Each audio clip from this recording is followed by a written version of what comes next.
അസ്സലാമു അലൈക്കും. ഞാൻ മുഹമ്മദ് യാസീൻ. ഞാൻ നിർമ്മിച്ച ഈ സ്മാർട്ട് റോബോട്ടിക് കാറിൻ്റെ പേര് റോബോട്ട് റൈഡർ എന്നാണ്. ആർഡിനോ UNO ആണ് ഈ കാറിൻ്റെ പ്രധാന നിയന്ത്രണ കേന്ദ്രം. മനുഷ്യ ശരീരത്തിൽ തലച്ചോർ നിർദ്ദേശങ്ങൾ നൽകുന്നത് പോലെ കാറിൻ്റെ ഓരോ പ്രവർത്തനവും ആർഡിനോ നിയന്ത്രിക്കുന്നു. L293D മോട്ടോർ ഡ്രൈവ് ഷീൽഡ് ഉപയോഗിച്ചാണ് 4 DC മോട്ടോറുകളെയും നിയന്ത്രിക്കുന്നത്. ഇതിലൂടെ കാറിന് മുന്നോട്ടും പിന്നോട്ടും സഞ്ചരിക്കാനും ഇടത്തോട്ടും വലത്തോട്ടും തിരിയാനും സാധിക്കുന്നു. ഈ കാറിൻ്റെ പ്രത്യേകത എന്നത് ബ്ലൂടൂത്ത് കൺട്രോൾ ഉപയോഗിച്ചാണ് പ്രവർത്തിക്കുന്നത്.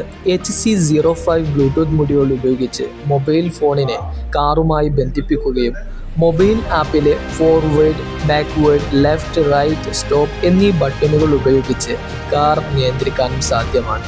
അതോടൊപ്പം തന്നെ 4 വ്യത്യസ്ത സ്പീഡ് ലെവലുകളും ലഭ്യമാണ്. അതിനാൽ ആവശ്യത്തിനനുസരിച്ച് കാറിനെ വേഗത കുറയ്ക്കാനും വർദ്ധിപ്പിക്കാനും സാധിക്കും.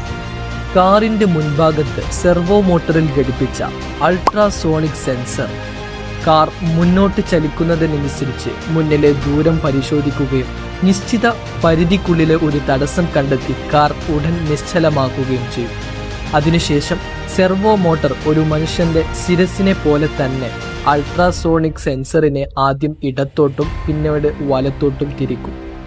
ഭാവിയിൽ ഈ റോബോട്ടിക് കാറിനെ കൂടുതൽ ഉപകാരപ്രദമായ രീതിയിൽ വികസിപ്പിക്കാനും ഇപ്പോഴുള്ള ultrasonic obstacle detection, Bluetooth control, voice control എന്നിവ സ്വയം നിയന്ത്രിക്കപ്പെടുന്ന വാഹനങ്ങളുടെ അടിസ്ഥാന സാങ്കേതിക വിദ്യയാണ്.